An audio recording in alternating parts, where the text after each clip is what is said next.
Oh, hey, the new Spider-Man movie is out on digital right now. You want me to rent it? The new Across the Spider-Verse? No, I don't want to see Spider-Man Across the Spider-Verse. I have Spider-Man at home. What do you mean Spider-Man at home? Oh, you haven't seen Spider-Man at home? Here, let me take the remote. All right, I'll give you the remote. Do you trust me? I trust you. God, just put on the damn movie already. I'm bored. All right, let's take a look. Oh man, I heard this movie was going to be so hype. I just need to type it in here. All right, let's get our movie on. 2 hours later. I am never trusting you again with this remote. Give it here.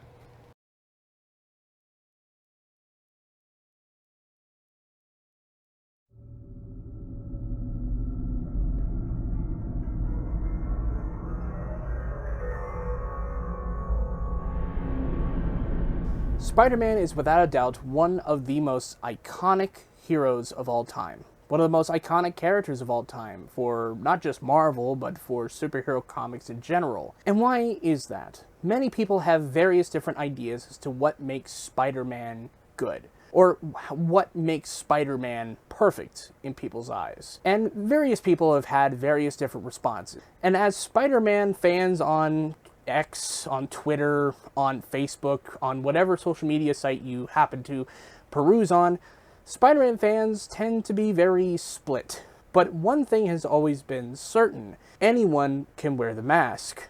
In 2018's Into the Spider-Verse, Stan Lee has one of the most incredible cameos of all time, not just because he has the cameo, but the very fact that he has an integral part in the development of Miles' character, being that he plants the seed of the idea that anyone can be Spider-Man.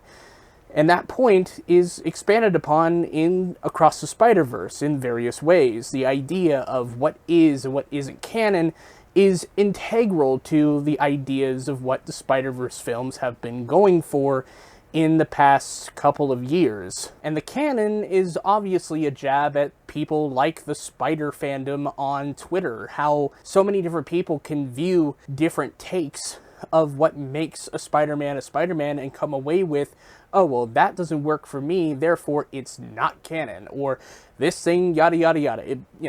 You get the point. But what happens when one person thinks to themselves, well, I think I could do better than John Watts' trilogy that has been the most popular thing for the past 7 years?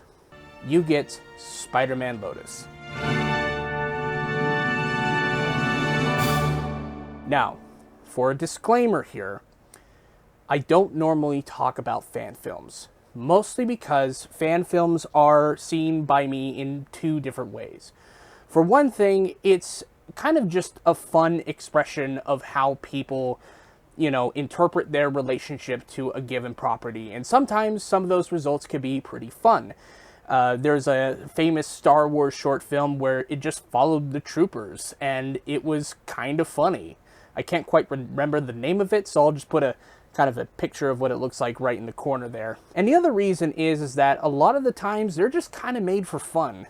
I mean, granted, it's not necessarily legal to make fan films or fan fiction in general because, well, none of us have the rights to any of these characters or IPs, but we get away with it anyway. It's the internet. The internet has a lot of fair play when it comes to a lot of different stuff. Now, granted, sometimes fan projects definitely will get the axe by studios and so many other different things, but a large majority of the ones that I see usually just come from a place of we're just having fun, not because we think we're better than everyone else. Yes, people do have dreams and aspirations of what can make a good movie or what can make a bad movie or what can, you get the whole gist of that. But in the case of Gavin's whole film of Spider-Man Lotus, that's not clearly communicated whatsoever. Let me explain. So yes, everyone and their mother has probably heard about the controversy surrounding Spider-Man Lotus. I will say though that before the controversy, I had watched the campaign videos and I was honestly kind of impressed. Like, yeah, they had a clear idea as to what the story of the film was going to be, what the whole thing was going to be about, what it was going to center around, and I felt, yeah, maybe they could do it. But then the controversy started coming up. And that controversy basically led to a lot of things happening. The actual controversy itself was about how Gavin and the lead actor who was playing Spider-Man / Peter Parker were apparently huge racists.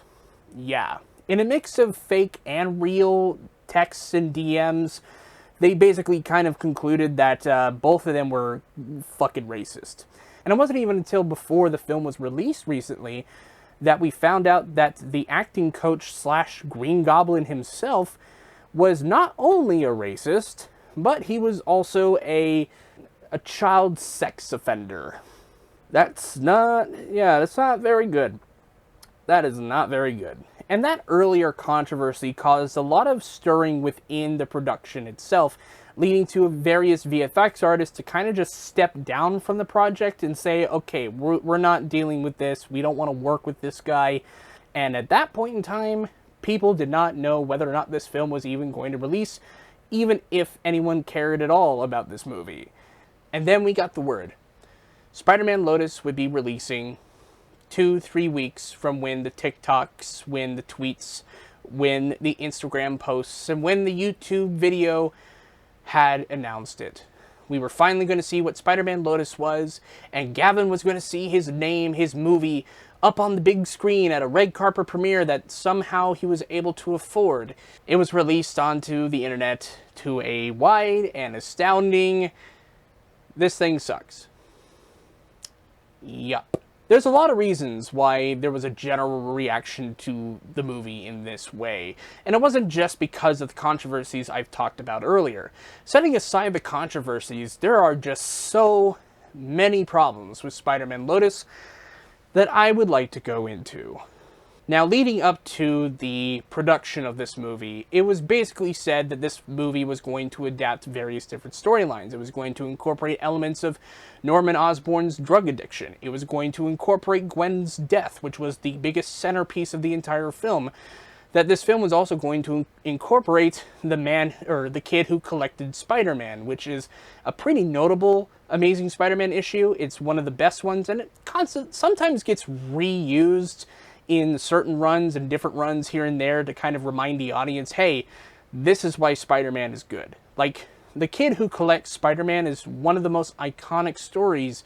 Granted, it's not one of the best stories, but it's one of the most foundational stories to why Spider-Man is such a character that people really like. And what do we get out of this movie?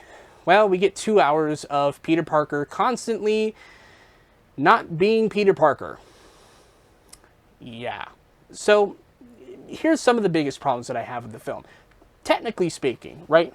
On the technicals of this film, a lot of it is shot like it had a lower ISO, and they just darkened the image even more in certain shots and certain scenes. And I'm like, why'd you shoot it this way? The fight scene between Spider-Man and Shocker is especially notable here because, from a technical standpoint, this is probably one of the worst fight scenes I've ever seen outside of the Green Goblin one, which we'll talk about in a minute. But this scene in of itself showcases so much wrong with the fundamental understandings of, being accurate, right?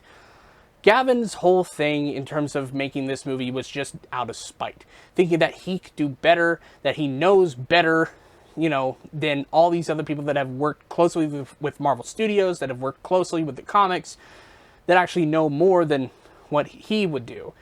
So, in this one scene, not only do we get Shocker in a non-comic accurate suit, but the powers itself, or himself, are electricity-based. Which, if you know anything about Spider-Man, is not even remotely what he does. Even the John Watts movie, Spider-Man Homecoming, got Shocker mostly correct. He wears a weird suit, and he has gauntlets that shoot fucking air blasts. Even Insomniac's Spider-Man from 2018, when he first started this project, had that. I tell you, he also played the game, by the way. He played the game. If you look at his YouTube channel, he played the game. And yet he thought, oh yeah, let's just use electricity. Okay, that's not very good, right? And outside of that, to have one of your only characters who is a person of color just constantly under like a face shield the entire time doesn't necessarily make you look good by comparison, right? Your only character of color is also a criminal who you can't even see the face of. Way to go, guys. While we are on the subject of comic book accuracy within the first 10 minutes within this fight scene with Shocker, did you ever notice that the criminals are used as shields against Shocker's blasts? That is not something Spider-Man would do. At all. Another thing about this early fight scene, too, and it's something that's very emblematic of the rest of the film, is that the film doesn't have proper lighting, or rather doesn't utilize lighting in a very effective way. So certain shots, like this wide shot here, pretty much show less color, less definition of what the suit looks like, and just kind of makes it look worse by comparison. Like we just saw an intro scene of Spider-Man swinging across New York in a pretty decently rendered VFX shot, but then you get to this, and it's just such a change in quality that I'm not entirely sure what went wrong behind the scenes. So there's that. Also, one last thing before we continue on from this scene, I want you guys to listen in on this clip, and I want you to tell me what is wrong with the introduction of Spider-Man. All right, fellas, not all at once. I can only sign so many autographs. Did you catch it? We can't understand the actor. Something that is very integral to a lot of the live-action performances of Spider-Man is that you can clearly hear what Spider-Man is saying. I understand that it's trying to be more grounded and realistic, but by that same token, if the sound is too muffled, right, you can have maybe a little bit of a muffle, but if there's too much muffle, you're gonna make Peter Parker sound like he's mumbling, and that's not something that you want from your first time seeing Spider-Man. At all. Like, this is a brand new version of Spider-Man that you're trying to show off, and if your best foot forward is not being able to understand what he just said in his first line of dialogue, it's not very good. There's something that my old audio teacher, whenever I would take audio classes for film school, he would always say this very good piece of wisdom. He would say, you could have very shitty visuals, but if the audio is bad and people can't hear it correctly, or if it's too loud, or if it's pitched incorrectly, then audiences are not going to give a shit about your film. And that's something that is a kind of a problem with this first scene, and it's something that routinely happens every so often. Also, one last thing too, the jokes that Spider-Man does in this scene are not good. All the jokes are bad. Sorry to say, they're all bad. Not only that too, but this whole section here is terribly edited in a way that makes the action just feel not kinetic. It feels like everything is just standing still. There's no sense of momentum.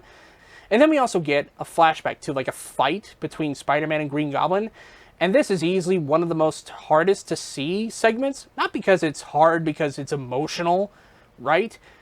It's hard to see because there's just so many layers of effects going on at the same time. The green screen looks like crap. The smoke layers look like it's just blurring the image. The actual like Green Goblin suit doesn't look good. It just doesn't. Like, I mean, granted, outside of the face, the rest of it looks good, but the face just looks so bad. It just really does. And I don't mean to harp on fan productions that much because, like, you know, these are people that wanted to make this costume look good and, you know, they tried, right? But the whole fight scene between them is just so discombobulated. Everything is so close to the characters. And it just looks so bad. It just looks really, really bad. But the biggest flaw of this entire movie comes from its main central problem. When it comes to short films, right, I'm going to talk about short films real quick because I feel like it's important when discussing this movie. Short films, in terms of their structure, right, they're usually focused on like one main idea, and then they give it maybe some more context, maybe give some more subtext, maybe some, you know, something to do outside of that to really make that short film pop, right? Whether it be through the intention of the camera, or framing, or color choices, lighting techniques, various other things. Short films take a small idea, expand it a little, and that's what you have, right? And this film easily could have been a short film, because the biggest problem of this movie is that it is 90% Peter Parker being sad about Gwen. 90% of this movie. This is a 2-hour movie, by the way. And what makes this whole thing shallow is that there's nothing that they really comment on about this death. There is nothing that they do. They turn what is essentially one of the most shocking deaths in the Amazing Spider-Man comic series into just a thing that's supposed to happen. They basically made Gwen's death into a canon event, without any sort of agency, without any sort of understanding as to why this is important. Because Gwen Stacy wasn't just Peter Parker's girlfriend. Gwen Stacy was so many other different things in the comics that to hyper-focus on the fact that Gwen Stacy died because Spider-Man and Green Goblin were fighting is very shallow. Hi, it's me from the future. Hey, listen, I know I talk about Gwen Stacy in this part of the video, and I try to explain why it's shallow, but I kind of want to give a little bit more context. So the biggest problem when it comes to Gwen Stacy's death in, anything is that after the initial issue in which that came out, the impact of that death becomes less and less, right? And it's something that has routinely been a problem with Spider-Man comics, where sometimes they'll have issues where it's a big change up and then they go back on it, right? And Gwen Stacy's death at the time when it happened was a pretty big thing, right? No one knew at the time that it was going to happen, and that no one thought in a million years that a mainline cast member of a pretty big comic series was going to bite the bullet. And ever since then, it's kind of lost its luster. We've seen so many characters die in comics, and not just Spider-Man in general, but every comic afterwards, even mainline characters. Hell, even Aunt May dies in a comic book back in the 90s, I believe. And that was something that was shocking, of course, because it was Aunt May. But if you were to try Gwen Stacy's death again, the impact of that death is not going to be as huge or even shocking as the original comic in which it came from. The thing that really makes me mad is that because of all the stuff with Gwen Stacy in Spider-Man Lotus, it's made me re-examine movies in the... What? What I was trying to say is that the thing that kind of makes me a little bit angry is that because of Spider-Man Lotus and the way that it treats Gwen Stacy's death in this movie, it's made me kind of reevaluate one of my least favorite Spider-Man movies at the time before Lotus, and that is Amazing Spider-Man 2. The thing is that Gwen Stacy's death in that one, it's not necessarily shocking. They were kind of going to hint at it, ever since they started the Amazing Spider-Man films. But in terms of Gwen Stacy's death in that movie, the actual fallout of that was actually handled with more tact and nuance. And, granted, it's not necessarily the most deep or subtle thing, but the way in which they communicate Peter Parker's grief and his ultimate, rise up from the ashes from that fallout is much better and more succinct than what we have in Spider-Man Lotus. And it comes in the form of two different things. One thing is that early in the movie, in The Amazing Spider-Man 2, we see Peter Parker kind of help this kid avoid bullies. And then he goes back and tries to walk him home, and he's talking to him about his science project. And that kid comes back into play in the finale. Now, before Spider-Man has a chance to go meet up with that kid in the end, Peter Parker has this video file from Gwen Stacy where, he watches it, and it's this video file of Gwen Stacy's high school graduation, speech. And it's with this speech that Peter Parker regains some of his confidence, that he's able to move forward. And within 20 minutes of this movie, what the fuck? And within 20 minutes, the last 20 minutes of this movie, we see exactly what we see, just condensed down, right?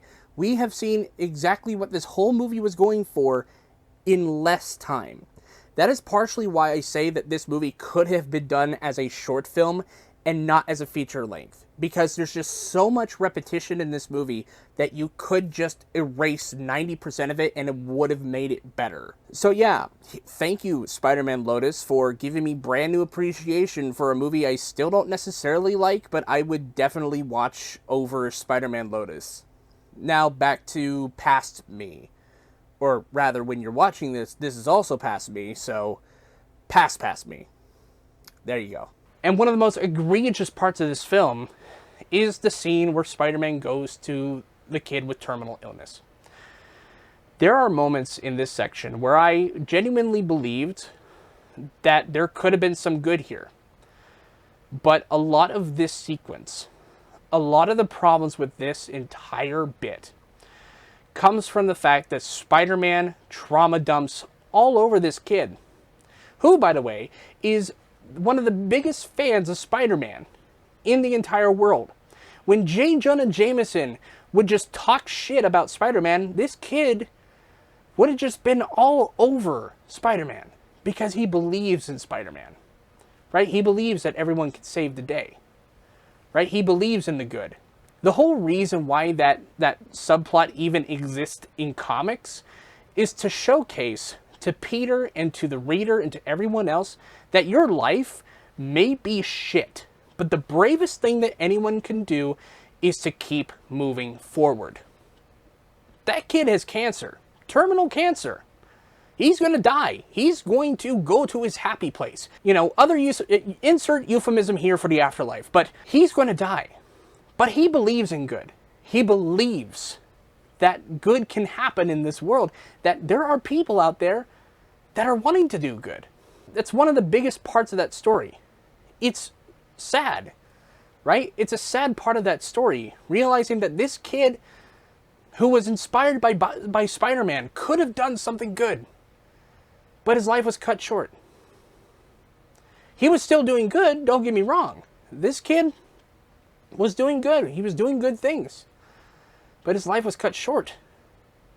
That's the dramatic part of that whole thing. It's to remind Peter of the fact that he inspires people. Not just that, but he inspires people to do good things by him doing good things. And that while he may have not necessarily the best life, there are others that have worse lives that see hope in him.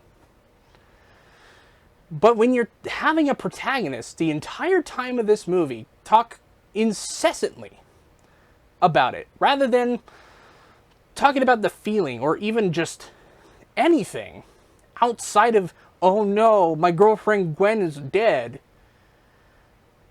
it just makes the entire thing have less impact. There's a saying, the less there is, the more impact it has. The less there is, the more impact.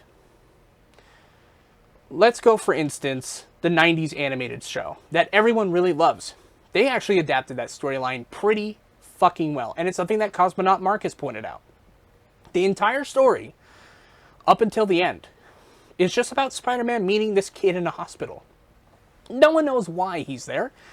No one knows what condition the kid's in. No one tells them explicitly.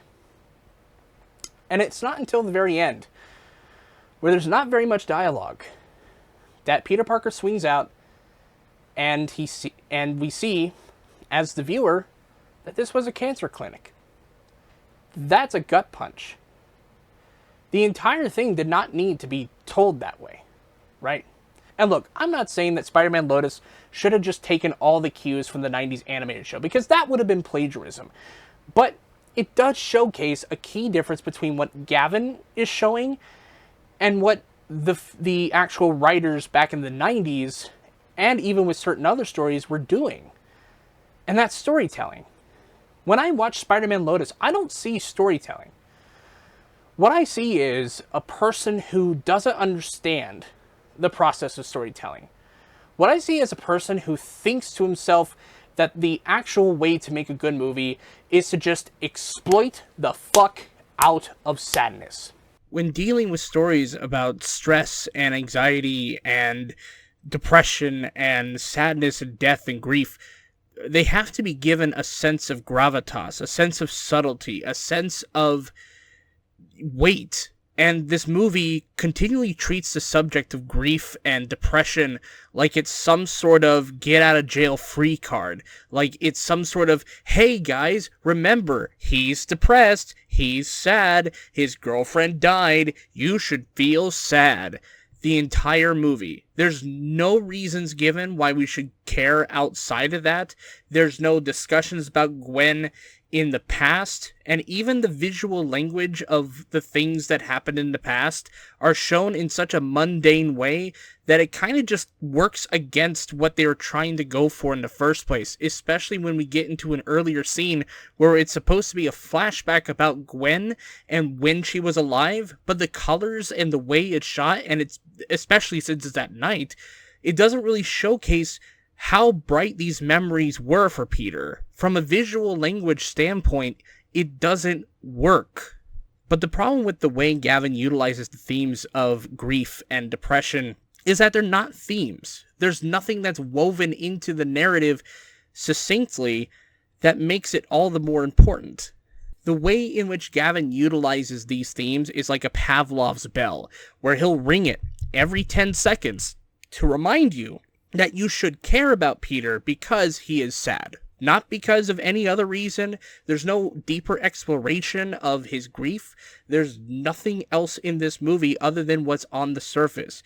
And one of the big problems that I see a lot of amateur filmmakers out there, especially myself, is that we'll do these movies in which we try to discuss these very serious topics with no tact. There's nothing about this movie that's even remotely subtle. There is nothing about this movie in terms of the way it's visually communicated or even just through dialogue that makes it even coherently subtle, right?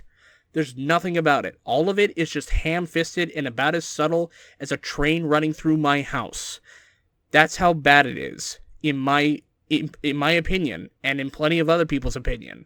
And for 2 hours, me and so many other people had to sit through just 2 hours of Peter Parker being sad, miserable, and depressed until a kid reminds him, hey, it's okay to be Spider-Man because you're doing good. It's insulting. It's incredibly insulting. The only time when this film actually has any sort of semblance of story brilliance is a scene in a dream sequence, I believe, where it's all in black and white, and the only color that shows up is the Spider-Man suit underneath Peter Parker's clothes. And Gwen Stacy sees that. And you could have done so much with that. It's very subtle, it's very interesting, and you could have told so much of the story just in that way. But the other weird thing that I noticed about this movie, and it's something that kind of pisses me off about other movies like, say, Repo the Genetic Opera, is that they have to reiterate what it's about, right?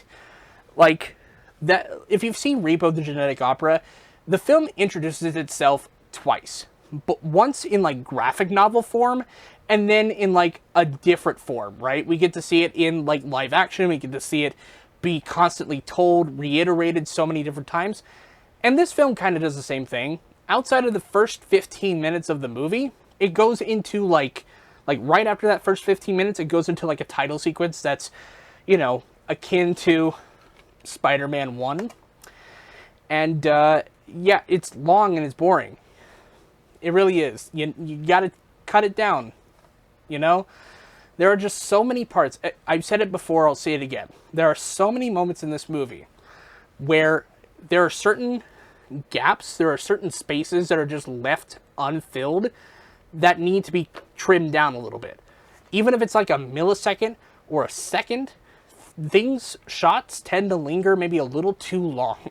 And so much of the earlier parts needed to be cut down. And look, to try to offer some sort of help to this movie is a fool's errand, because so much of the movie would have to be reshot, so much of the movie would have to be rewritten, and so much of the movie would have to get cut out completely. For example, Norman Osborn's addiction in this movie is put in there to kind of like give the effect that Gwen's death is affecting everyone equally, but it plays no purpose. There's like no purpose to it whatsoever. None. You could cut it out of the film easily and you wouldn't miss anything, unfortunately. And one of the other things that I would change too is that one scene that kind of like exemplifies my belief that Gavin knows nothing about Spider-Man is a scene in the graveyard between him and Mary Jane. The way that he talks to her is the most incel-laden bullshit I've ever heard. You're worried about me? Yes. I'm trying to recall when I've ever seen you worry about anything. Okay. None of you get it. I don't want to talk to anyone. Peter, don't get mad at me for trying to help. You're not trying to help. Yes, I know I better am. than most. You never cared about that. Never. Well, So get to the point. Why are you here? because everything's a mess, Peter. Like, people make fun of, like, symbiote Spider-Man and all that, but truly, the way that he acts is not good. This isn't Peter Parker. This would be if Peter Parker got infected by the Venom symbiote level of bullshit. Like, it's frustrating. It's frustrating as a Spider-Man fan, because I truly believe that there can be, like, a good Spider-Man fan film, and there are plenty of good Spider-Man fan films out there, I'm sure. Birthday Delivery was one that I kind of liked, right? But whenever Spider-Man fans talk about what the real Spider-Man would do, what the real Spider-Man would say, a lot of times, just like in the case of Spider-Man Lotus, is just, oh, Spider-Man is sad and mopey, depressed, and he can't afford shit, and he has to do this all the time, and he has to hand make his own clothes. But that's not what Spider-Man is. That's all aesthetics. That's all aesthetics, right? So, like, so many people really seem to think that, like, Zack Snyder's version of Superman is the superior Superman because he's so strong and buff and yada, yada, yada. And I'm like, that's not what Superman is. That's not who Superman is. Superman is strong. Same thing as Spider-Man. Spider-Man does have his moments of just emotional vulnerability. He does have his moments where he's supposed to, you know, be sad because he failed that one day, that he failed some people. But again, going back to that one issue of Amazing Spider-Man, the whole point is that he moves forward. Not just for the sake of those that he lost, but for himself. Because to be mired in that doubt, to be mired in that depression, makes the whole world less interesting because you're not in it. That's the whole point.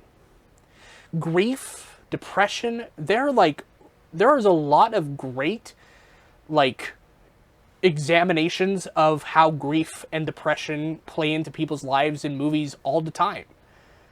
There are plenty of good movies that talk about it. But Spider-Man Lotus seems to treat grief and anxiety and depression as a sort of punching bag, as a sort of window dressing, as opposed to actually talking about the effects, as opposed to showing those effects on people. And it just seems to me that Gavin had no intention of actually being a storyteller, rather to just wave his dick around as a fan, to be like, hey guys, I finally got a Spider-Man movie where he actually makes his own Spider-Man suit. Isn't that lovely? Isn't that great? We got to see Spider-Man fight, Green Goblin. We got to see Gwen Stacy die. Isn't that awesome? Isn't that great? Aesthetics are aesthetics. Sure, they can help lift some of the weight of the narrative storytelling that you have, but if your core of your story is flat and uninteresting, that's why people won't like it. That's why people didn't like it. It's not because, it's a bad Spider-Man adaptation. First and foremost, it's just bad storytelling.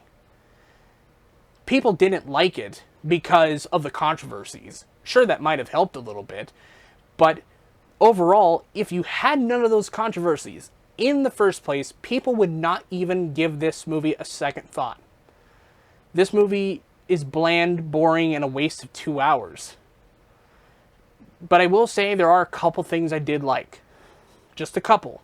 I've already mentioned one earlier with like the scene with Peter Parker getting his shirt ripped open to see like a colored version of his, of his suit, the black and white scene. I like the VFX for the most part. The ones that looked finished and polished. They looked decent. And I have high hopes for those people who made those shots. Because I hope they get some jobs in the industry. I hope so, right? And are treated with respect, obviously. But aside from all those small things, the rest of the movie just pales in comparison. Spider-Man is not about aesthetics. Superheroes themselves are not about aesthetics. It's about the person underneath the mask. It's about the person who's willing to go in and day out. To be there for others. Even as small and quote-unquote insignificant as like the small everyday guy that like rides to work every day on a bike or runs a bodega or, so many other different things. He's willing to sit there with you and to be there for you. And that's how you be a friendly neighborhood Spider-Man.